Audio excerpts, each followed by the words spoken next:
ये इल्म की कदर मैं तुम्हें बता रहा हूं साथियों।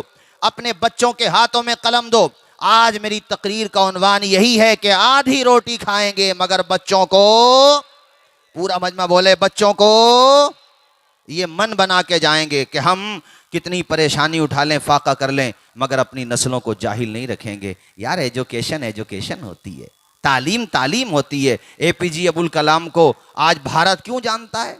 क्यों हर समुदाय का, हर समुदाय से रिलेटेड कोई भी हो उनको सम्मान देता है? वो तो अखबार बेचने वाले थे, एक गरीब फैमिली से बिलोंग करते थे हजरत। क्या उनकी बैकग्राउंड थोड़ी नहीं था, कुछ भी कुछ नहीं, मगर उन्होंने मेहनत की, अखबार बेच के घर का चूल्हा भी जलाते थे और अपनी फीस भी भरा करते थे। पढ़ते रहे यहां तक कि वो मिसाइल मैन बने और अपने भारत की संवैधानिक कुर्सियों में जो सबसे ऊंची कुर्सी है राष्ट्रपति की, वहां तक पहुंचे। और यहां तक पहुंचने में किसी पार्टी का योगदान नहीं था, उनकी अपनी क्वालिटी, अपना टैलेंट था। और मैं उनके ताल्लुक से ये शेर कहूं तो बिल्कुल सच है, ये फूल मुझे कोई वरासत में मिले हैं, तुमने मेरा कांटों भरा बिस्तर नहीं देखा।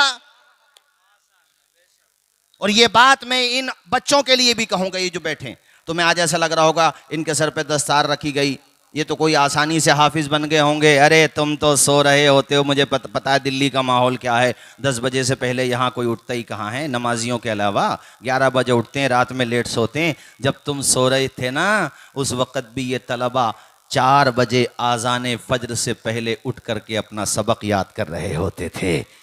तुम कहाँ, मैं सबको नहीं कह रहा, लेकिन 85% लोग ऐसे ही हैं, सिर्फ रमज़ान में कुरान शरीफ पढ़ते हैं। ये वो तलबा हैं, उठें तो कुरान पढ़ें, सोएं तो कुरान पढ़ें, इशा के बाद कुरान पढ़ें, फज्र से पहले कुरान पढ़ें। मुझे कहने दो फज्र के बाद कुरान पढ़ें। तुम तो नाश्ता करके काम काज के लिए चले जाते हो। बहुत सारे लोग मोबाइल पे गेम खेलते रहते हैं, मूवीज़ देखते रहते हैं, लेकिन ये वो तलबा हैं नमाज फज्र से पहले बेदार हो गए। पानी गर्म है तो बहुत अच्छा, गीजर लगा हुआ है बहुत अच्छा, वरना जिस जमाने में हम पढ़ते थे ठंडे पानी से वुजू किया जाता था। आज भी हर मदरसे में गीजर का इंतजाम नहीं, पानी ठंडा है या गर्म, इन्हें वुजू करना है, आज़ान फज्र से पहले बेदार होना है। और यार वो इबादत का वक्त है, दुआओं की कबूलियत का वक्त है।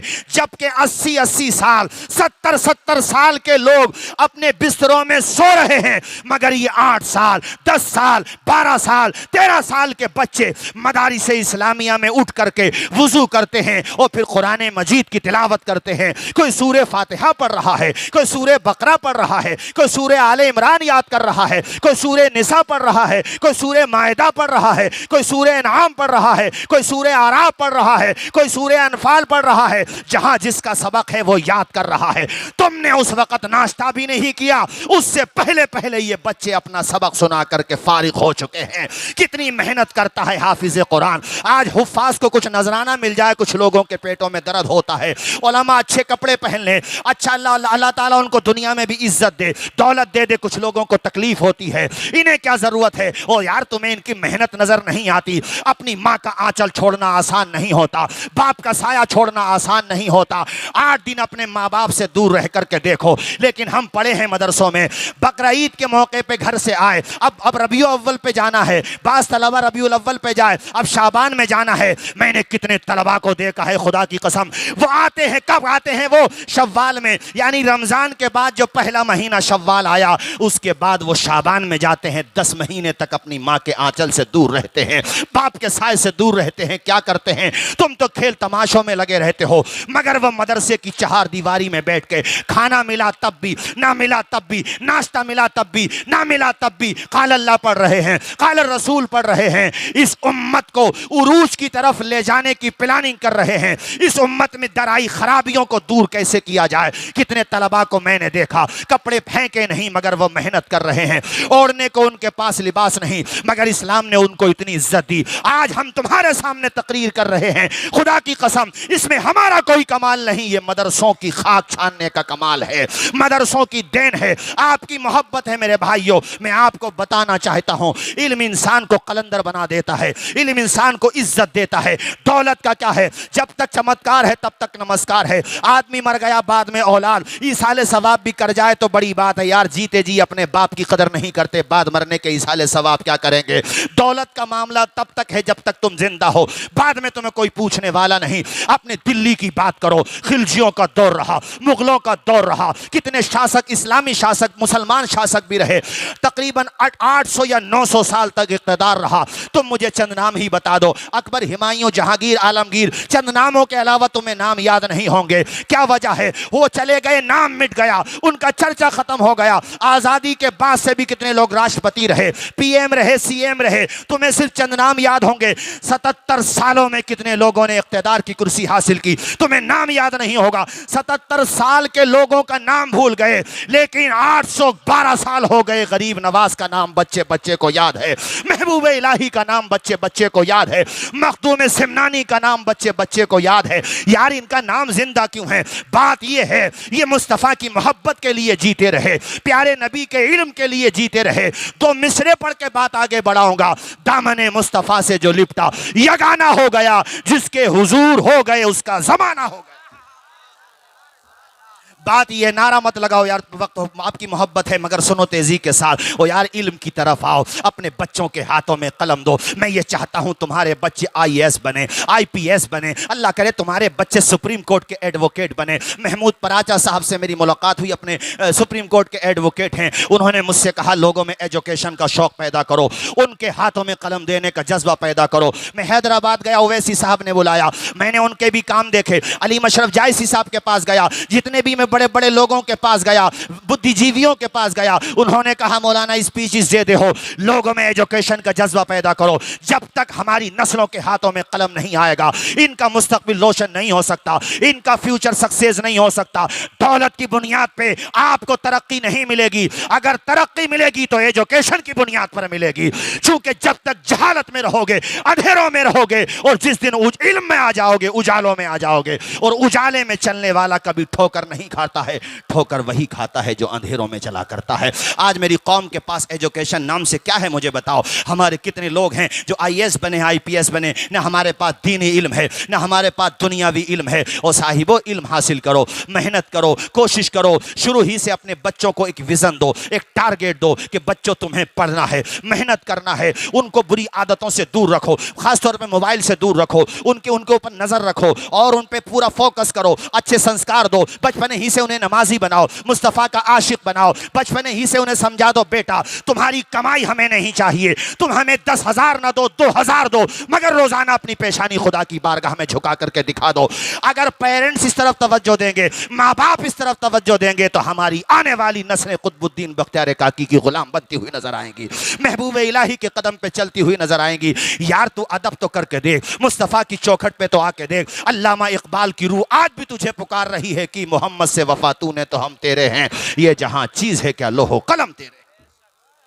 बगैर तालीम के कुछ नहीं हो सकता, बगैर इल्म के कुछ नहीं हो सकता। इल्म आलिम बनने के, अरे मुझे वो याद आया, इमाम आज़म के शागिर्द हैं इमाम अबू यूसुफ, वो उनको इमाम आज़म ने एक दिन देख लिया, पेशानी देख के पहचान गए कि ये बच्चा अगर पढ़ जाए तो ये बहुत काबिल बनेगा। नाम उनका याकूब था।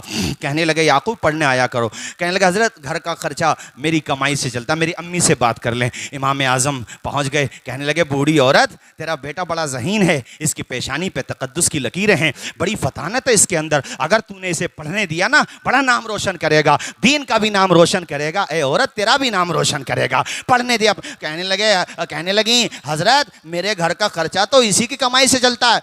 अरे तेरे घर का खर्चा हम देंगे, अपना बेटा तू हमें दे दे। ओ यार उस्ताद का मर्तबा भी, उस्ताद का ये अब ऐलान बाद में हो जाएंगे जिनके जो लोग तन वो दे रहे हैं।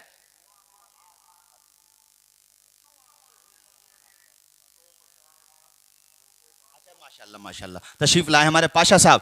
अच्छा अच्छा, हाजी ज़रीफ साहब, अल्लाह सलामत रखे, खूब बरकतें अता फरमाए। आप मेरे लिए तो आप सब भी बड़े सम्मानित हैं, आप सब आए हैं, आप सबका अदब है। हमारे पाशा साहब तशरीफ़ लाए, उनका भी शुक्रिया। भाइयों, इमाम आज़म ने कहा, ए औरत तेरे घर का खर्चा हम देखेंगे, अपने बेटे को हमारे हवाले कर दे। उस्ताद का बड़ा मकाम होता है। माँ बाप वो हैं जो दुनिया में आने का जरिया बनते हैं, उस्ताद वो है जो दुनिया के सामने तुम्हें किसी काबिल बना देता है। उस्ताद वो होता है। कहने लगी वो, और उनकी माँ कहने लगी ठीक है तो ले जाओ। आने लगे वो पढ़ने और बुला के ले गई दोबारा। फिर इमाम आज़म ने कहा, औरत पढ़ने दे अपने याकूब को, अगर ये पढ़ता रहा ना, वो खाने मिलेंगे इसे खाने को, वो लज्जतें मिलेंगी, वो ग़िज़ाएं मिलेंगी जो बादशाहों को भी कभी कभी मिला करती हैं इल्म की बुनियाद पे। तू ये ना सोच तू गरीब है, अरे एजुकेशन की पावर आने तो दे, इल्म आने तो दे, अपने बेटे के हाथों में कलम आने तो दे। माँ ने फैसला किया, इमाम साहब तुम पढ़ाइए अब मेरे बेटे को। इमाम अबू यूसुफ पढ़ते रहे। ये उलमा मौजूद है, उलमाए किराम का काफिला मौजूद है। इमाम अबू यूसुफ इमाम आज़म के सबसे बड़े शागिर्द माने जाते हैं। उनका मकाम इतना बुलंद है कि इमाम आज़म के साथ नाम आए तो शेखैन कहलाते हैं। अल्लाह अकबर कबीरा। उस्ताद की दुआओं का असर यह हुआ कि जब उनकी फरागत हो गई, वो अपने वक्त के अजीम फ़क़ी बने। किताबुल खराज उनकी किताब, और भी बहुत सारी किताबें हैं। अल्लाह अकबर कबीरा। एक दौर वो आया कि वो आलम इस्लाम के सुप्रीम कोर्ट के जज बन गए। यार इतनी आहिस्ता से बोलोगे, जोर से नहीं बोलोगे सुभान अल्लाह। अरे अपने वेलकम का कोई लड़का दिल्ली हाई कोर्ट का जज बन जाए ना, तो अधिकारी भी उसके पेरेंट्स को सैल्यूट करेंगे। यार कितना अच्छा किया। अपने रुकनुद्दीन सराय का लड़का वो जज बना ना अपने यूपी में। मुझे एक दिन मिला, मैंने कहा यार बहुत अच्छा। उसका अब्बा खिचड़ा बेचते थे। अभी फिरोज़ भाई मिले थे मुझे मुस्तफ़ाबाद में, मैं तकरीर करके आया, कहने लगे मेरे भतीजा ही है। मैंने उसको मुबारकबाद दी। यार देखो आदमी ठान ले और अगर मन बना ले कि मुझे बुलंदियों तक पहुंचना है, मुझे मेहनत करना है, अल्लाह ने मुझे जो सलाहियत दी है, रातों को जाग के दिन में मेहनत करके पूरी तवज्जो एजुकेशन की तरफ लगाना है। अरे संघर्ष की राह जो चलता है, हालात जरूर बदलता है। जिसने रातों से जंग जीती है, सूरज बनकर जरूर चमकता है। और मुझे राहत इंदौरी साहब के 4 मिसरे याद आए। मैं इतनी तेजी से तकरीर कर रहा हूं कि 2 घंटे में 4 घंटे का मैटर बयान कर दूंगा, बस सुकून के साथ आप लोग सुनते रहो। राहत इंदौरी साहब के 2 मिसरे मुझे याद आ रहे हैं। परों को खोल जमाना उड़ान देखता है, जमीन पे बैठ के क्या आसमान देखता है। मेहनत करेगा कामयाबी जरूर मिलेगी। माशाल्लाह वो जज बन गया। हमारे साथी शाहिद खान मिसबाही अशरफिया मेरे साथ पढ़ते थे, जेएनयू में आए, उन्होंने माशाल्लाह मेहनत की, यूपीएससी एग्जाम निकाला और अब समस्तीपुर बिहार में माशाल्लाह डिप्टी कमिश्नर बनाए गए हैं। एजुकेशन एक ताकत का नाम है, तालीम सबसे बड़ी ताकत का नाम है। अरे तालीम से ही तो नाम जिंदा रहता है मेरे साथियों। मैं बता ये रहा था, इंसान को मेहनत करना चाहिए। यहां का कोई लड़का हाई कोर्ट का जज बन जाए तो लोग सलाम करेंगे, और अगर सुप्रीम कोर्ट का बन जाए तो अरे तब तो साहब डीएम साहब क्या, और आपके एसपी साहब क्या, और एडिशनल एसपी साहब क्या, बड़े बड़े लोग आएंगे। अरे वेलकम में किसका लड़का है भाई, वो सुप्रीम कोर्ट का जज है बाबा, ये चाहे तो बड़े बड़े पॉलिटिशियन को लटका दे। अरे इसकी तो बड़ी पावर है, सुप्रीम कोर्ट का जज है। और अगर कोई चंद्रचूड़ जी की तरह सुप्रीम कोर्ट का चीफ जस्टिस बन जाए, कितनी पावर है। संवैधानिक कुर्सियों में बहुत बड़ी कुर्सी मानी जाती है चीफ जस्टिस की, और वो भी एक कंट्री के सुप्रीम कोर्ट का चीफ जस्टिस हो, उसको इतनी रिस्पेक्ट मिले। यहां इमाम अबू यूसुफ एक कंट्री के सुप्रीम कोर्ट के चीफ जस्टिस नहीं बने, पूरी आलम इस्लाम के सुप्रीम कोर्ट के चीफ जस्टिस बना दिया अल्लाह ताला ने। जरा हाथ उठा के बोलो यार सुभान अल्लाह। किसने पहुंचाया इस कुर्सी तक, बोलो इल्म ने। आवाज आए किसने पहुंचाया, ऊंचा बोलो यार किसने पहुंचाया। और उस्ताद की दुआ ने। हज़रत मौलाना मोहम्मद अली साहब मेरे साथी हैं, अशरफिया मेरे साथ पढ़ते थे, बड़े काबिल आलिम दीन है माशाल्लाह। अच्छा वैसे नूरुन नबी मस्जिद वाले हों या मदरसे वाले, इंतखाब बड़ा अच्छा किया है माशाल्लाह। कारी शाह आलम का भी जवाब नहीं है और कारी मोहसिन का भी जवाब नहीं है माशाल्लाह। तीनों बड़े मेहनती हैं, तभी तो ये फसल नजर आ रही है लहलहाती हुई। 10 बच्चों को सींचना आसान काम नहीं होता है। मैं ये कह रहा था उस्ताद का भी बड़ा रोल होता है। वो ख्वाब तो मैं वो बात तो बताऊंगा जो माँ से कही थी, ए औरत पढ़ने दे अपने बेटे को, तेरा बेटा बादशाहों वाली ग़िज़ा खाएगा, बादशाहों वाली, वो बताऊंगा। मगर उस्ताद की बात आ गई तो बता दूं, ये अपने हरियाणा में गुजर समाज से वो डीएम बने। उनका नाम मेरे जहन से निकल रहा है अभी। तो जिस दिन उनकी पोस्टिंग थी फर्स्ट डे, तो जब वो अपने ऑफिस में गए तो मेन चेयर जो थी, जो डीएम की चेयर होती है, पहली दफा जब उनके सामने वो चेयर आई ना, खुद नहीं बैठे, अपने पिताजी को बिठाया उस चेयर पे, उसके करीब में अपने माताजी को, फिर अपने टीचर्स को बिछाया। और पोज लिए बहुत वायरल हुई वो खबर। अच्छा, इससे पता ये चलता है आदमी कितना ही सक्सेस हो जाए मगर कभी अपने माँ को, बाप को और अपने उस्ताजों को नहीं भूलना चाहिए। इसलिए कि तुम्हारी कामयाबी की इमारत में सबसे पहली ईंट तो इन्होंने ही रखी है ना। इसलिए कभी अपने टीचर्स को ना भूले। जब भी तुम्हें इज्जत मिले, तुम्हारे उस्ताज मिले, माँ बाप मिले, उन्हें देख के कह दो खुद से चलकर नहीं ये तर्जे सुखन आया है, पांव दाबे हैं बुजुर्गों के तो फन आया है। बात समझ आ रही है नहीं? अब वो बन गए चीफ जस्टिस। चीफ जस्टिस तो चीफ जस्टिस होता भाई, उसकी बड़ी पावर होती है। तो एक दिन वो दस्तरखान सजा हुआ था, उस पे अलग अलग ग़िज़ाएं रखी थी और इमाम आज़म ने कहा था रोगने पिस्ता में तुम्हारा, रोगने पिस्ते तो तुमने खाए मगर रोगन तो देखा भी नहीं होगा। भैया मैंने तो नहीं देखा, आपने देखा होगा। रोगने पिस्ता और ज़ाफ़रान का हलवा, गाजर का हलवा सुना होगा तुमने। बाबा ज़ाफ़रान का, असली ज़ाफ़रान तो तावीज़ लिखने में भी नहीं मिल रहा आजकल, और वहां हलवा।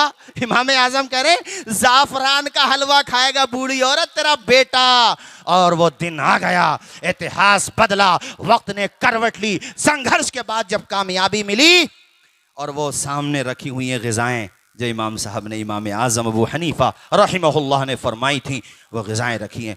और जब वो याद आई है उस्ताद जी की दुआ, आंखों में आंसू आ गए। सबने कहा हजरत ये तो खुशी का मौका, रो क्यों रहे? कहा यार मुझे आज मेरे उस्ताद की बात याद आ रही है।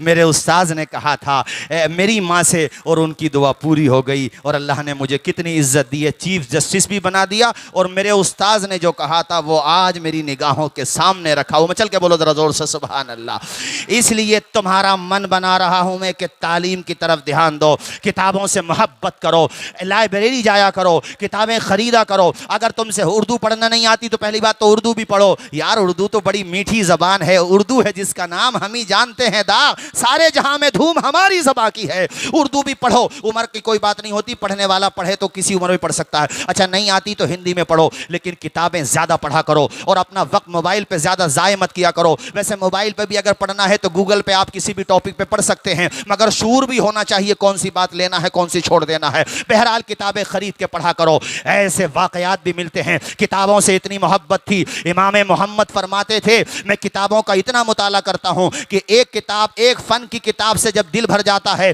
तो सोता नहीं हूं, दूसरे फन की किताब उठा लेता हूं। मिसाल के तौर पर इल्म हदीस की किताब पढ़ रहा हूं, वो पढ़ी, फन हदीस की पढ़ी, उसूल हदीस की पढ़ी, कुरान तफसीर कुरान की पढ़ी, उसूल कुरान की पढ़ी, या जनाब वाला नहव की पढ़ी, बलागत की पढ़ी, बयान की पढ़ी, बदी की पढ़ी, अलग अलग फनून की किताब पढ़ता हूं। उसके बाद इमाम मोहम्मद कहते हैं जब मैं किसी मसले को हल कर लेता हूं, खुदा की कसम मुझे इतना सुकून मिलता है कि किसी को बादशाहत की कुर्सी मिलने के बाद नहीं मिलता होगा इतना सुकून। अबुल औला हमदानी, हाफिज अबुल औला हमदानी, उनको बाद मरने के यानी उनके इंतकाल के बाद ख्वाब में देखा तो वह ऐसी जगह पे हैं कि ऊपर भी किताबें, यानी लाइब्रेरी बनी हुई और इतनी खूबसूरत लाइब्रेरी है, साइड में किताबें, इस साइड में किताबें, ऊपर किताबें और हाथ में भी किताब। पूछने वाले ने पूछा हजरत यहाँ भी किताबें? कहा वो मैं जिंदगी में दुआ करता था या अल्लाह जिंदा रहा हूँ तब भी किताबों से चिपका रहा हूँ, मालिक मौत आ जाए तब भी मेरा कनेक्शन किताबों से नहीं खत्म होना चाहिए। जरा मचल के बोलो सुभान अल्लाह।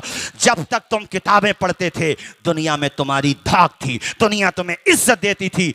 जब से तुमने किताबों को छोड़ के ऐश परस्ती अपनाई है, देख लो कहाँ पहुँच गए। हम भी क्या खूब हैं, जीने की अदा भूल गए, अपने असलाफ के नक्शे कफ़े पा भूल गए, और मंजिलें पाना तो ठहरा है बहुत दूर, मगर इतना भटके कि खुद अपना पता भूल गए।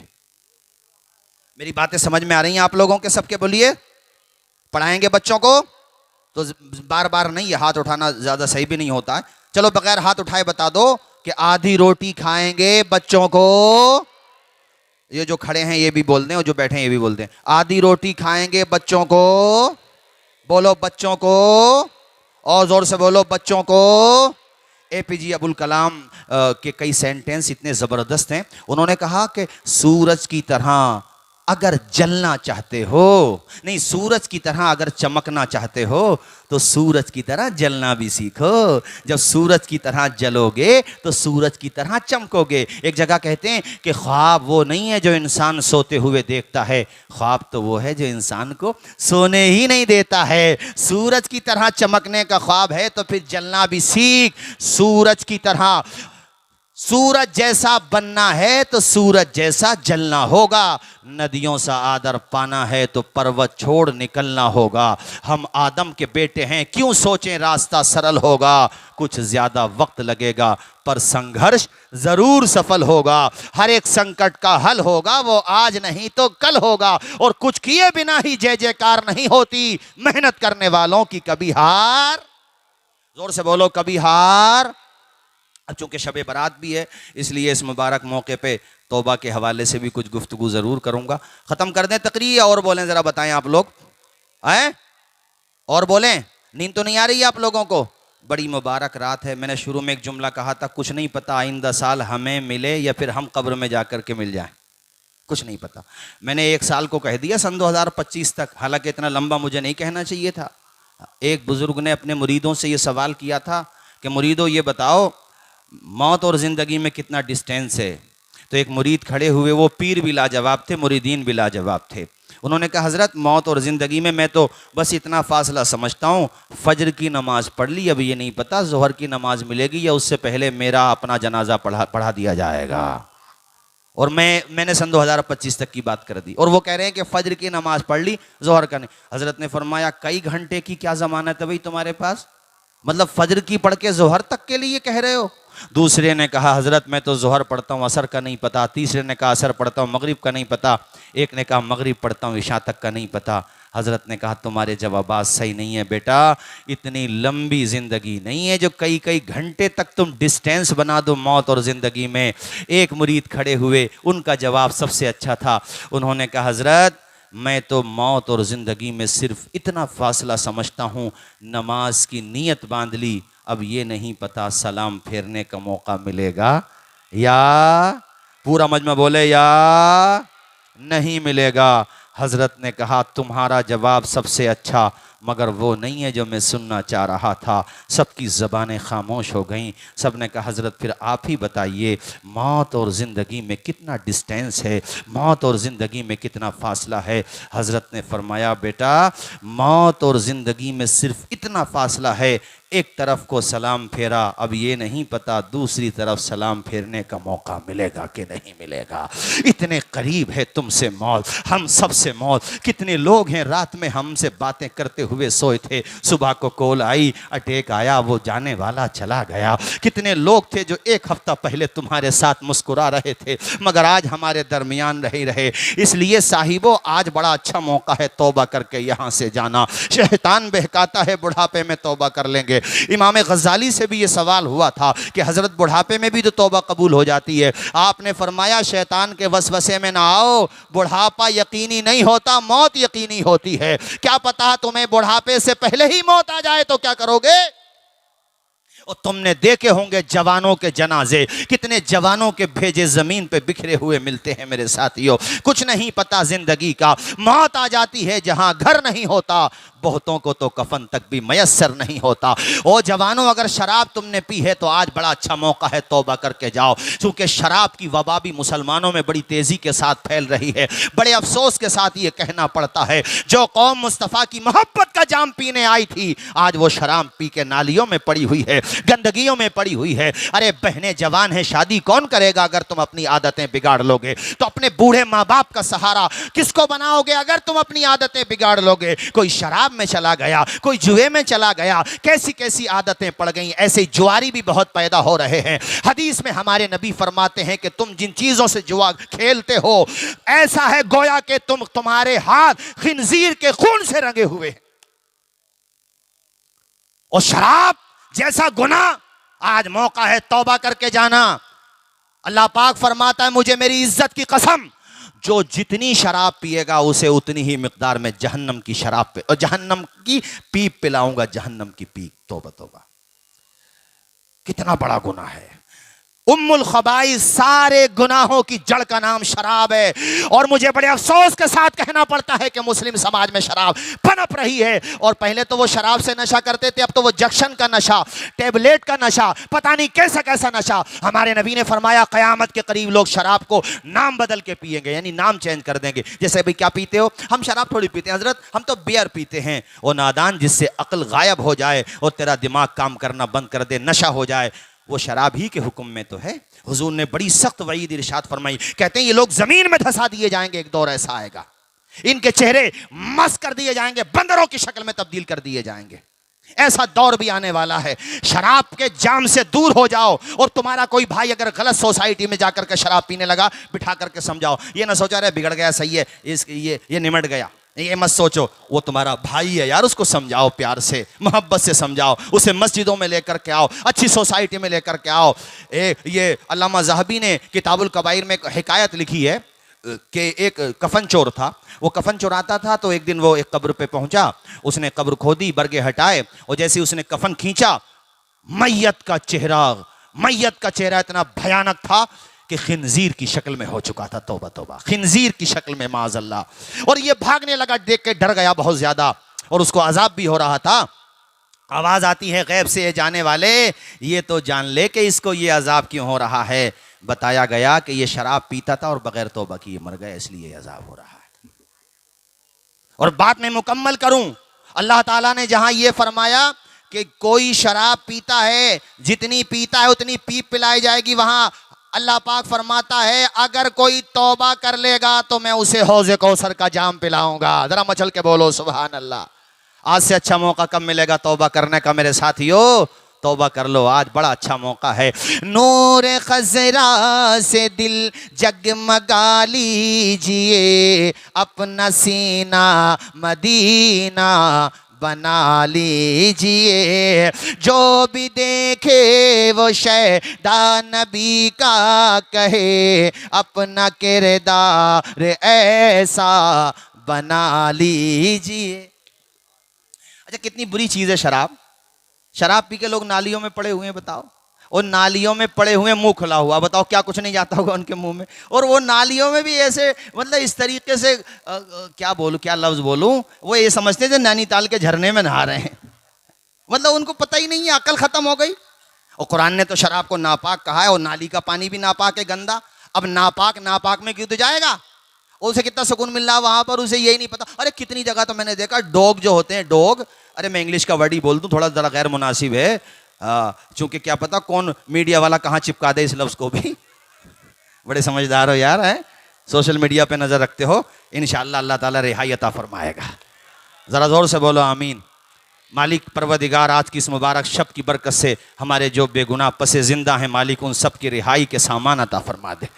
तो मैंने इसलिए डॉग का लफ्ज़ बोल दिया, चूँकि मेरी भी कई तकरीरें कहीं से कहाँ को काट देते हैं और कहाँ लगा देते हैं। यार इनको कुछ काम ही नहीं है इसके अलावा, भाई तुम्हारी रोजी रोटी भी हमारे नाम से चलती है अल्लाह के बंदो। तो इसलिए मैंने कहा कि मैंने देखा कि वो शराबी लेटा हुआ है और डॉग जो है वहाँ आकर के वो पेशाब कर रहा, और पेशाब भी सीधा वो कर भी वहाँ रहा है जहाँ सीधा उसके मुँह में जा रहा है। तौबा तौबा, पढ़िए तो अस्तगफिरुल्लाह रब्बी। ऐसी बुरी आदत छोड़ दो यार, इस आदत को।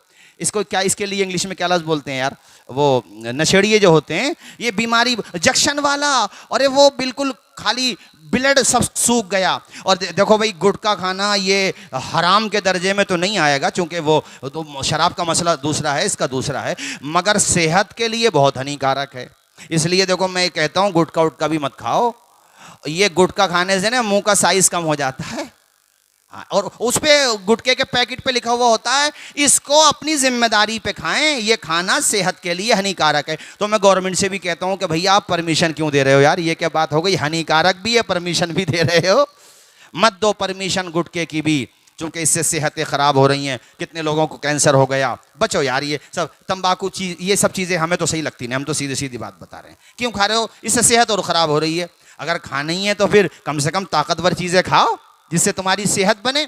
ऐसी चीज़ें क्यों खा रहे हो? और वो आदत लग जाती है फिर छुटती थोड़ी है, फिर छुट्टी नहीं है आसानी से। इसलिए मैंने मशवरा दिया है कि भैया गुटखा उटका भी छोड़ो और अपने सीधे सच्चे मुसलमान बन के रहो। हमारे गैर मुस्लिम भाई भी तुम्हारा किरदार देखें तो कहें यार ऐसी बात नहीं है जैसी गोदी मीडिया में बताई जाती है। वेलकम के नबी के गुलाम ऐसे हैं तो करबला के इमाम कैसे होंगे।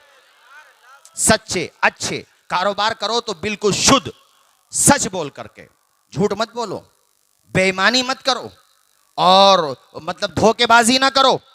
अल्लाह ने जो नसीब में लिखा है मरोगे नहीं जब तक मिल नहीं जाएगा, और जो नहीं लिखा है कितनी एड़ियां रगड़ो ना नहीं मिलेगा। जो है वो मिलेगा, जो नहीं है वो नहीं मिलेगा। अब तुम्हारी मर्जी, हलाल करके कमा लो या हराम करके कमा लो। बिजनेस करो, तिजारत करो। मेरी तकरीरों में तुमने सुना होगा मैं तालीम पे और बिजनेस पे बहुत जोर देता हूं। बिजनेस भी करो, ये ठल्लर मत घूमो। यहाँ आके चलो अच्छा है हमारे संभल के लोग भी यहाँ पर आ गए, अपने काम से लग गए, वरना विलेजेस में तो लठियाँ चलाते हैं ज़्यादातर। खाली रहते हैं, लड़ते हैं। और खाली रहना जो है शैतान का, हजरत खाली रहना जो है वो शैतान का घर बन जाता दिमाग। तो यहाँ काम से लग गए, अच्छी बात है, मगर घर पे जाओ तो वहाँ डीजों के आगे रीछों की तरह मत नाचो। वहाँ पैसे मिल गए तो अपने माँ बाप की सेवा करो, खिदमत करो, है अच्छे कामों में खर्च करो। तो भाइयों मैं ये बता रहा था ऐसा बहुत हुआ है कि बुरे लोग अच्छे बन गए हैं। हजरत बिशर हाफी तुमने नाम सुना होगा, ये अब्दुल्ला इब्ने मुबारक के दौर के, इमाम अहमद इब्ने हम्बल के दौर के हैं। ये तीसरी सदी हिजरी के एक बड़े सूफी हैं और मुहद्दिस भी। अब्दुल्ला इब्ने मुबारक से इन्होंने हदीसें भी ली हैं और ये सन 227 हिजरी में इनका इंतकाल हुआ। पहले शराब का कारोबार किया करते थे। मैं ये समझता था कि सिर्फ शराब पीते थे, नहीं, शराब का कारोबार भी करते थे। आसपास में इनकी शराब की दुकानें भी थीं, बहुत बड़ा इनका शराब का काम था, शराब का कारोबार था। मगर देखो किस्मत चमकी तो कैसे चमकी। ये वाकया इसलिए सुना रहा हूँ कि मायूस हो के ना जाना कि अब तो हम शराबी बन गए, जुआरी बन गए, गुनाहगार बन गए, अब तो हम बुरे ही हैं, बुरे ही रहेंगे। नहीं नहीं, तौबा करो, अल्लाह ताला तुम्हारे गुनाहों को माफ फरमाने वाला है। बिशर हाफी के बारे में बता दिया कैसे थे। एक दिन शराब के नशे में धुत जा रहे थे अपने घर की तरफ या कहीं जा रहे थे, रास्ते में एक कागज का टुकड़ा, उस जमाने में हो सकता कागज नहीं चलते हो, मगर कागज से मुराद चमड़े का टुकड़ा या ऐसा टुकड़ा जिस पे कुछ लिखा जा सके, उस टुकड़े पे नजर पड़ी, उस पे अल्लाह नजर आया। थे शराबी मगर दिल में ईमान तो था। जरा झूम के बोलो, दिल में, जोर से बोलो यार, दिल में तड़प गए, मेरे अल्लाह का नाम लिखा है। झुके, उठाया, करीब किया तो उस पे लिखा हुआ था बिस्मिल्लाहिर्रहमानिर्रहीम। मचल के मेरे साथ आप भी पढ़ लीजिए, बिस्मिल्लाहिर्रहमानिर्रहीम। हर जायज़ काम से पहले पढ़ा करो बिस्मिल्लाह, खाने से भी पहले हर जायज़ काम, जो भी जायज़ काम है बिस्मिल्लाह शरीफ पढ़ा करो, अल्लाह बरकत अता फरमाता है। उठाया, मुंह के करीब किया, मगर फिर दिल ने कहा नहीं बिशर तू तो नापाक है, तेरे मुंह में तो शराब की बदबू है, छोड़। और फिर उसको पकड़ा, मुंह पे नहीं लगाया, घर पे गए, नहाए, गुस्ल किया, अपने कपड़ों पे इत्र लगाया। उसके बाद जब पाक साफ हो गए तो उस टुकड़े को जिस पे अल्लाह का नाम लिखा था, बिस्मिल्लाह शरीफ लिखी थी, उसको भी उस पे गर्द गुबार लगाया था, साफ किया। उसके बाद फिर उस पे इत्र लगाया। इत्र लगाने के बाद अपने मकान में सबसे इज्जत की जो जगह थी वहां पे रख दिया। इसलिए मैं एक जुमला कहता हूं यार, कोई शराबी भी है ना, गुनाहगार है, तो ठीक है उसके गुनाह से नफरत करो, मगर उससे नफरत ना करो, उसे समझाओ, क्या पता उसके नसीब में तौबा की दौलत लिखी हुई हो। तुम्हारे समझाने से तुम्हारा भाई अगर तौबा करके सच्चा मुसलमान बन गया ना, उसे तो सवाब मिलेगा ही, मगर रब का करम तुम्हें भी महरूम नहीं करेगा, अल्लाह की अता तुम्हें भी महरूम नहीं करेगी। और बाज लोगों को मैंने देखा, बेचारा पहले कोई गुनाहगार था, वो अच्छा हो गया, ताना देते हैं लोग, हाँ देखा तुझे भी, हाँ था कैसा, अरे तो था, है तो नहीं, ताना क्यों दे रहा भाई तू उसे? अल्लाह ने उसको माफ कर दिया, तू कौन है भाई? अल्लाह से डर, उसको मुबारकबाद दे, यार बड़ा अच्छा हुआ, पहले शराब की भट्टी पे रहता था, वहां जाता था मैं खाने में, अब आ गया है मुस्तफा के दीवानों में। जरा मुस्कुरा के बोल दो सुभान अल्लाह। बात समझ आई आपको? हजरत बिशर हाफी ने उसको रखा, रात का टाइम हुआ, सो गए। अब दो रिवायतें मिलती हैं कि तौबा कैसे की। एक तो ये मिली मुझे कि आप सो गए तो रात में ख्वाब में बशारत हुई और कहा है बिशर तूने हमारे नाम को इज्जत दी है, हम तुझे जन्नत देंगे, तूने हमारे नाम को इज्जत दी, हम तुझे तौबा की तौफीक देंगे। एक ये रिवायत मिलती है कि उसी इलाके के एक बहुत बड़े वली कामिल थे, उन्हें ख्वाब में बशारत होती है कि जाओ बिशर के पास जाओ, उन्हें दावत तौबा दो, उन्हें हमारा पैगाम सुनाओ। अब उनकी जब आंख खुली तो अरे वो बिशर, अब वो सोच रहे हैं वो तो एक नंबर का शराबी फासिक फाजिर आदमी है, मुझसे ही गलत फहमी हो रही है। शराब, ये जो मैंने ख्वाब देखा ना ये किसी और के बारे में। दूसरे दिन सोए फिर यही ख्वाब देखा, मुस्कुरा के बोलो सुभान अल्लाह। तीसरे दिन सोए फिर यही ख्वाब देखा। अब यकीन हो गया भाई ये वही बिशर हैं, ये अल्लाह बेहतर जाने अल्लाह ने उन्हें ये रुतबा क्यों अता फरमाया है। पहुंच गए और वहां जाके पता पूछा, सब कहने लगे हजरत उसके बारे में पूछते हो आप भी बताओ, एक नेक आदमी होकर के उसके बारे में बातें करते हो। कहने लगे आया नहीं हूं भेजा गया हूं, खुद से नहीं आया हूं। अंधेरा दूर करने को उजाला कौन देता है, उम्मीदें टूट जाएं तो सहारा कौन देता है। शिकम की आग जब बढ़कर कलेजा छलनी करती है, बुझाकर तिश्नगी मुंह में निवाला कौन देता है। वो जो पत्थर में भी कीड़ों को ग़िज़ा देता है, वो खुदा है जो हम सबका काम, बोलो हम सबका काम। मेरे साथ झूम के पढ़ेंगे आप लोग। सूखी टहनी को साज देता है, पत्थरों को भी नाज देता है। सूखी टहनी को साज देता है, पत्थरों को भी नाज देता है। उसकी कुदरत के सब करिश्मे हैं, उसकी कुदरत के सब करिश्मे हैं। जिसको चाहे नवाज देता है, बोलो जोर से, जिसको चाहे। बुलंद आवाज से बोलो, क्या पता हम में से अल्लाह किस किस को नवाज दे। अरे हम तो ये कहें या अल्लाह आज तो तू सबको नवाज दे। बोलो झूम के, जिसको चाहे, जोर से, जिसको चाहे। और दिल धड़कता है, नब्ज चलती है, आबो गिल से सदा निकलती है करिश्मा खुदा की कुदरत का, है करिश्मा खुदा की कुदरत का, जिससे कुल कायनात पलती है। अल्लाह अल्लाह, वो कितनी इज्जतें नवाजता। देखो तौबा कबूल करने वाली ज़ात मेरे खुदा की। वो अल्लाह के वली कहते हैं चलो मुझे लेके तो चलो। सबने कहा मियाँ वो यहाँ कहाँ मिलेगा, उसका तो पता वही है, मैं खाने में पड़ा होगा, मैं पी के वो शराब के नशे में पड़ा होगा। कहा मुझे पता तो बताओ। पता पूछते पूछते शराब खाने पे पहुंच गए। दरवाज़ा अंदर से लॉक था या खुला हुआ था। बहरहाल इन्होंने कहा बिशर बिशर, कई दफ़ा आवाज़ दी, अंदर तक पहुंची या किसी ने जाकर के बताया बिशर देख दरवाजे पे तुझे कौन पूछ रहा है, तेरा इंतज़ार कौन कर रहा है। अरे प्यासे कुएं के पास जाते हैं, आज कुआं प्यासे के पास आया है, बाहर जाके तो देख। अल्लाह अल्लाह, हजरत बिशर जब बाहर गए, वली कामिल के चेहरे को देखा तो थर थर कांपने लगे, डरने लगे। अल्लाह के वली ने कहा बिशर अल्लाह ताला ने तुझे पैगाम दिया है और अल्लाह ताला ने तुझसे तौबा के लिए कहा है, तौबा कर ले।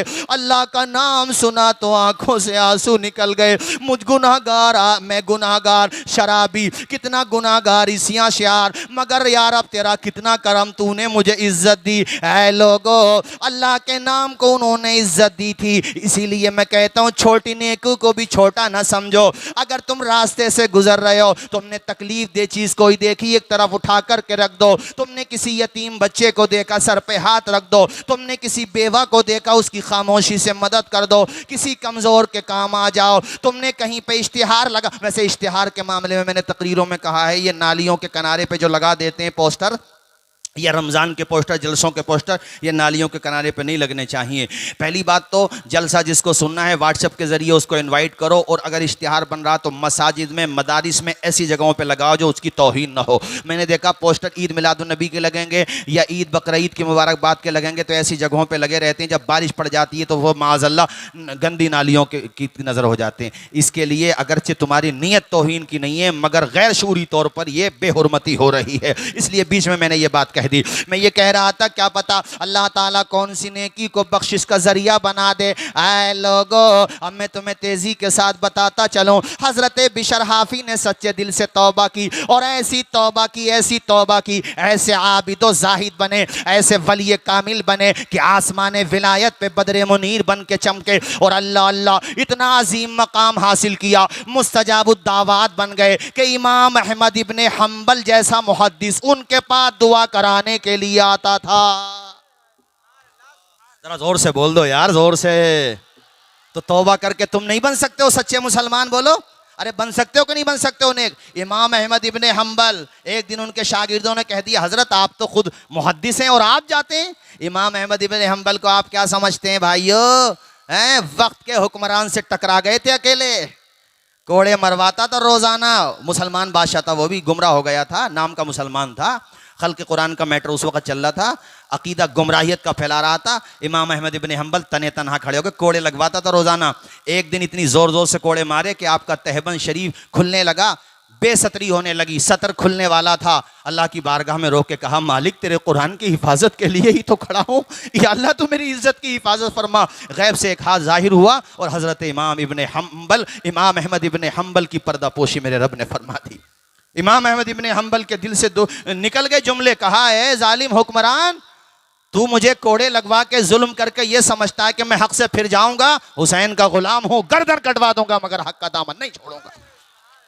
इमाम अहमद इब्ने हम्बल वो है मेरे साथियों, आपकी जबान से ये जुमला निकला था, देख मरेगा तू भी और मौत मुझे भी आनी है, जनाजा तेरा भी उठेगा और जनाजा मेरा भी उठेगा। हक पर कौन है इसका फैसला तेरा और मेरा जनाजा करेगा।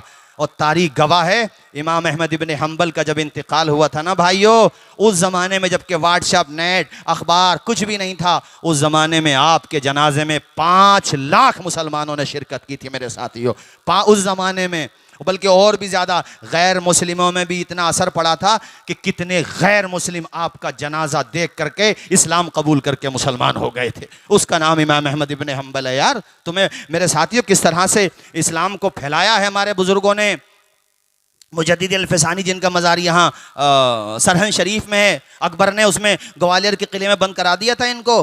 अकबर ने नहीं, उसने जहांगीर ने बंद कराया था, मतलब इन्हीं के, अकबर ने या जहांगीर ने, अकबर ने बंद कराया था, फिर जहांगीर के दौर में आज़ाद हुए थे। डरे नहीं थे, वो अपना सजदा कराता था। इस्लाम में अल्लाह के अलावा किसी को सजदा जायज़ नहीं है मेरे भाइयों, सुन लो तवज्जो के साथ, ये बात ध्यान से सुनो। अल्लाह के अलावा सजदा किसी के लिए जायज़, वो सजदा कराता था। और जब दरबार में बुलाया ना, आपने साफ मना कर दिया कि सजदा होगा तो सिर्फ अल्लाह को होगा। अब वो शेर सुना दूं, इजाज़त हो तो सुना दूं? बोले नींद तो नहीं आ रही है आप लोगों को? अच्छा माशाल्लाह, जो जैसे खड़े हैं वैसे ही खड़े हैं यार, इसका मतलब आप लोग मोहब्बत से सुन रहे हैं। वो मुझे अशार भी याद आ गए। सामान तिजारत मेरा ईमान नहीं है, दिल पे लगे तो आप भी मेरे साथ पढ़ो। सामान तिजारत मेरा ईमान नहीं है, हर दर पे झुके सर ये मेरी शान नहीं। और हमने तो समंदर में भी रस, अरे माशाल्लाह हमारे रागिब भाई वगैरह, अल्लाह सबको शाद व आबाद रखे। हमने तो समंदर में भी रस्ते हैं निकाले, समंदर में नहीं निकाले रस्ते? वो शेर नहीं सुना तुमने? दश्तो दश्त हैं दरिया भी न छोड़े, हमने बहरे जुल्मात में दौड़ा दिए और टल न सकते थे अगर जंग में अड़ जाते थे, पाँव शेरों के भी मैदान से उखड़ जाते थे। हमने तो समंदर में भी रस्ते हैं निकाले, यूं हमको मिटाना कोई आसान नहीं है, हर लफ्ज को सीने में बसा लो तो बने बात, ताकों में सजाने को ये कुरान नहीं है। माशाल्लाह हमारे वहाँ रफ़ी शान साहब, हमारे कारी शान मोहम्मद साहब, तमामी हजरात ग्वालियर के किले में रहे। और जब जहांगीर का दौर आया ना, एक ज़माने तक कैद रहे, और जब हुजूर ने ख्वाब में आकर के तंबी की, अरे मेरे दीन की खिदमत करने वाले अहमद सरहंदी को छोड़, तो कैसे नहीं छोड़ता।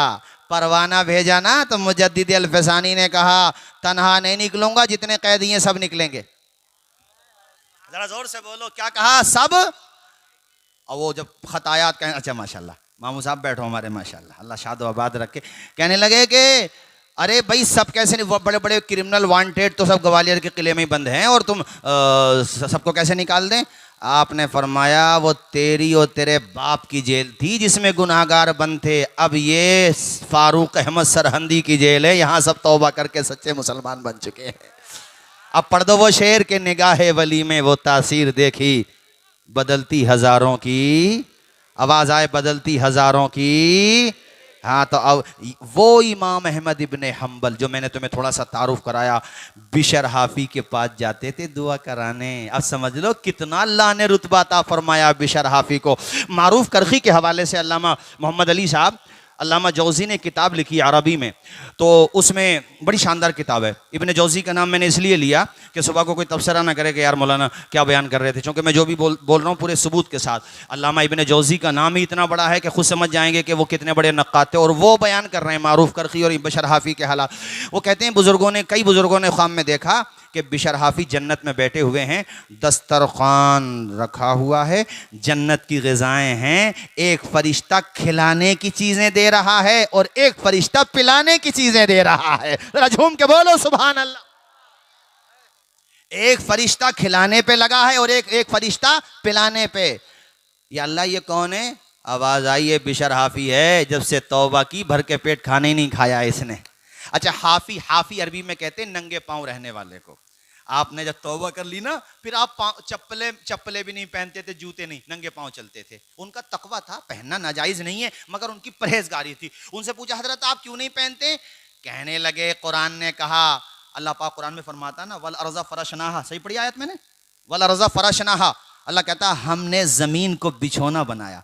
कहते थे जिस जमीन को मेरे खुदा ने फर्श बनाया है, बिशर उस पे चप्पलें पहन के नहीं चलेगा, नंगे पांव चलते थे। और बगदाद में जब तक रहे ना जिंदा बकायदे हयात, जानवरों ने रास्तों में गंदगी करना खत्म कर दी थी। लोग कहते हैं वलियों को से क्या होता है? अबे जानवर भी पहचानते वलियों को, बेवकूफो। वलियों से ये होता, गंदगी नहीं करते थे। एक दिन कोई साहब मिलने के लिए आ रहे थे, वो गंदगी थी रास्ते में, जानवरों ने लीद कर दी थी, उनकी आंखों से आंसू आ गए। जो उनके साथ में थे कहने लगे रो क्यों रहे हो? कहा हम जिससे मुलाकात को आए थे लगता है उनका विशाल हो गया है, इसलिए कि वो अगर जिंदा होते तो ये गंदगी रास्ते में नजर नहीं आती। और यार अल्लाह वालों की शान क्या है। हदीस कुदसी मतन सनदन जरहन तादीलन मुस्तनद हदीस है। अल्लाह फरमाता है कि जो नवाफिल की कसरत से मेरे करीब हो जाता है, फिर मैं आसमान पे ऐलान कर देता हूं जिब्रील मैं इस बंदे से मोहब्बत करता हूं, तुम भी मोहब्बत करो। जाओ आसमानों पे ऐलान कर दो इससे मोहब्बत करो, जमीन पे भी ऐलान कर दो इससे मोहब्बत करो। अल्लाह कहता मेरी कुदरत उसका हाथ बन जाती है, आंखें, वो बैठा करीब होता है और देख दूर का लेता है। यानी अल्लाह उनको इतनी इज्जत अता फरमाता है। मेरे साथियों, आज जो साबिर पाक का नाम है, गरीब नवाज का नाम है, महबूब इलाही का नाम है, वहां कुछ जाहिल मुजाविरों की वजह से इन बुजुर्गों से बदगुमान मत हो जाना। अरे यार, वरना फिर ये बताओ आज जो वहाँ की हुकूमत सऊदी की वहाँ क्या कुछ नहीं कर रही है, तो क्या माज़अल्लाह हम मक्का मदीने के अदब छोड़ देंगे? बोलो, कभी भी नहीं छोड़ सकते। ऐसे ही जामा मस्जिद को लोगों ने विजिट के लिए बना लिया, पिकनिक के लिए बना लिया। अरे ये हमारे दिल्ली का नहीं, पूरे भारत का धरोहर है, मगर पैसा कमाने का जरिया बना लिया। ऐसे ही बाद जाहिल बिदती मुजाविरों ने मज़ारात पर बिदात और खुराफात फैला दी। उसके लिए मज़ारात वाले जिम्मेदार नहीं है, बल्कि कूटे ये जाएंगे। रही बुजुर्गों की बात, तो उनका नाम ऊंचा किया है अल्लाह पाक ने, और उनका नाम बुलंद ही रहेगा, रिफत की मंजिलों से हटाया ना जा। माशाल्लाह, अल्लाह जज़ाए खैर अता फरमाए, खुश रखे माशाल्लाह। अरे यहाँ तो सभी मामू नाना हैं हमारे माशाल्लाह, और सब हमारे सब मुझे नज़र आ रहे हैं माशाल्लाह। अल्लाह सबको शाद व आबाद रखे। यार तकरीर बहुत लंबी हो गई और अब टाइम भी बहुत ज़्यादा हो गया। अजीज़ उतना ही रखो कि दिल बहल जाए, अब इतना भी ना चाहो किसी का दम निकल जाए। चमन रहेगा फूल खिलेंगे, ज़िंदगी रही तो। और बोलें कब तक बोलें? फजर तक। अरे 5 बजे तक भैया सहरी भी होना है। अल्लाह खुश रखे। हमारे हज़रत मोहम्मद अली साहब को सलाम करूँगा, कारी शाह मोहम्मद साहब, हमारे कारी मोहसिन साहब, नूरुन नबी में आया करो तो मदरसे के तलबा को भी ज़रा देख लिया करो। किसी बच्चे को खामोशी में एक तरफ ले गए, बेटा पैसे वैसों की ज़रूरत तो नहीं है, अपना बाप समझो, मुझे अपना भाई समझो, किसी बात की ज़रूरत हो ना तो बता देना, तुम तन्हाइयों में इनके काम आ जाओ। पता ही किसके मेहमान हैं? रसूलुल्लाह के मेहमान हैं। मेरे आका मुस्कुराएंगे, उनकी निगाहें करम पड़ गई ना तो हमारे आला हजरत कहते हैं जिस तरफ उठ गई दम में दम आ गया, मुझे बरस दुआएं ले लो इनकी। भाई आखिर में 10 मिनट में माँ बाप के बारे में जरूर बोलूंगा, चूंकि बाकी तो हजरत मुफ्ती बिलाल साहब ने कह दिया था। हाँ दुआ होनी है, और दुआ भी होनी है मगर दवा भी होनी है। वो दुआ तो होनी है माशाल्लाह, मगर आज की रात ना माँ बाप के नाफरमान भी नहीं बख्शे जाते हैं। इसलिए भैया देखो, माँ बाप अगर हैं, यहाँ से सीधे जाना, बस 5-7 मिनट सुन लो और जा करके उनके कदमों में सर रख देना। बाप कितना ही नाराज़ हो, मैं भी पंचायतों में रहता हूँ, कई दफ़ा अब्बा कह देते हैं बाप बुला के मत लइए मौलाना, दिल दुखा हुआ उसे मत लइए बुला करके। मगर हम बुला के ले गए और हमने कहा यार तेरा बाप ही तो सर रख दे, और पाँव में जाकर सर रखा ना, रोने लगे। और हम पहले समझा देते हैं, कह दियो अब्बा या तो आज मारी दो या बख्शी दो, और इतना जुमला कहते हैं ना कलेजा पिघल जाता है बाप का। और कहता है यार आज के बाद दिल मत दुखाना, है तो तू मेरा बेटा, तुझे कितनी मेहनत से मैंने पढ़ाया, कतरा कतरा बचा लिया उसने, अपने ख्वाबों को पा लिया उसने, बांध कर भूखे पेट से पत्थर अपना बेटा पढ़ा लिया उसने। आज कह अब मत दिल दुखाना, बाप हूँ तेरा। बाप ऐसा होता है कितना ही नाराज़ क्यों ना हो जाए। और माँ की तो बात ही क्या करना, जा कर के इतना कह दे माँ शब बारात है, और मौलाना साहब ने बताया बख्शिश नहीं होगी अगर तू राज़ी नहीं होगी, और आज जाऊँगा नहीं जब तक तू माफ़ नहीं कर देगी। माँ हाथ उठा के कहेगी मालिक मेरा खोया हुआ बेटा वापस आ गया है, या अल्लाह तू इसकी भी मग़फ़िरत कर दे और मेरी भी मग़फ़िरत कर दे। ये माँ होती है मेरे साथियों। दुआएं ले लो 3 मिसरे और फिर मेरी तकरीर ख़त्म है। जा कर के यहाँ से माँ से तुम्हें जो कहना है वो मैं अशार में सुना रहा हूँ, याद ना रहे तो उसका खुलासा तुम जाकर के बयान कर देना। प्यारी माँ मुझे को तेरी दुआ चाहिए, तेरे आंचल की ठंडी हवा चाहिए, लोरी गा गा के मुझे को सुलाती है तो मुस्कुरा के सवेरे जगाती है, तो मुझको इसके सिवा और क्या चाहिए। हाथ उठा के पढ़ दो यार। प्यारी माँ मुझको तेरी, जोर से, प्यारी माँ मुझको तेरी दुआ इस कलाम में सबसे खूबसूरत शेर, तेरी खिदमत से दुनिया में इज्जत मेरी, तेरी खिदमत से दुनिया में इज्जत मेरी, तेरे कदमों के नीचे है जन्नत मेरी, सर पे साया सर पे साया सर पे साया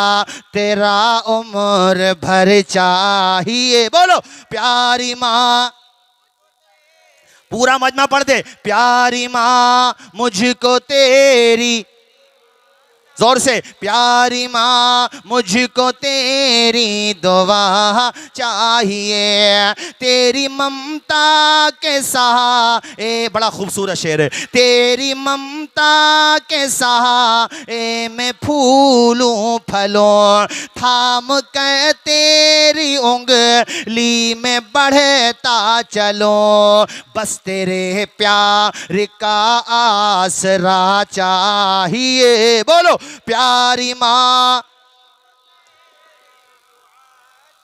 तुम्हारी आंखों की नमी बता रही है माँ बाप से मोहब्बत करते हो। यार वक्त होता ना, अब दुआ का वक्त हो गया। हजरत तुम्हें मेरी तकरीर बड़ी लेट करा दी, मैं मुस्तफ़ाबाद से तकरीर करके आ गया। चलो कोई बात नहीं है, इंशाल्लाह फिर आऊँगा। आज मेरा भी बड़ा जी चाह रहा, आज मैं फजर तक भी बोलता, 4-5 घंटे भी बोलता। अल्हम्दुलिल्लाह, अल्लाह का शुक्र है, अल्लाह का लाख लाख शुक्र है। मैं तो बोलते ही रहता और आप भी सुनते रहते, मगर दुआ भी होना, सहरी भी होना है। भाइयों देखो, माँ बाप की खिदमत करो, इज्जत करो, उनका अदब करो। जो औलाद अपने माँ बाप का सम्मान करती है वो दुनिया में भी चमकती है, बाद मरने के भी चमकती है मेरे साथियों।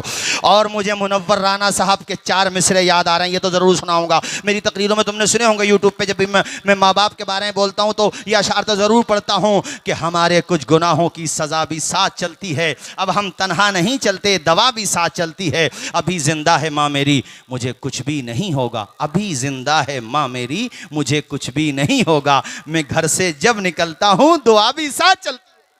बहुत ऊंची इमारत, एक दफ़ा उन्होंने मुझे ट्रेन में यह अशार सुनाए कि बहुत ऊंची इमारत हर घड़ी खतरे में रहती है, बुलंदी देर तक किस शख्स के हिस्से में रहती है। ये ऐसा कर्ज है जिसको अदा मैं कर नहीं सकता, मैं जब तक घर न पहुंचूं माँ मेरी सजदे में रहती है। कहने लगे साहब सुबह को उठा करो, माँ का चेहरा देख के कह दिया करो, ए अंधेरे देख ले मुंह तेरा काला हो गया, माँ ने आंखें खोल दी घर में उजाला हो गया। ओ यार जब छोटे थे ना, 4 4 भाई, 5 भाई, 6 भाई, 10 भाई, तो सब कहते थे माँ मेरी है, माँ मेरी है, अब्बा मेरे हैं। और जब बड़े हो गए तो माँ बाप को कोई नहीं अपना रहा है, जायदाद को सब अपना रहे हैं। मुनव्वर राना साहब के 2 मिसरे, तकरीर खत्म, ना दिल मेरा कर रहा है ना तुम्हारा, मगर चमन रहेगा, फूल खिलेंगे, जिंदगी रही तो भी रमजान में मिलेंगे इंशाल्लाह। मौलाना मोहम्मद अली साहब, अल्लाह शादो आबाद रखे। किसी को घर मिला हिस्से में या कोई दुकान आई, मैं घर में सबसे छोटा था, मेरे हिस्से में माँ आई।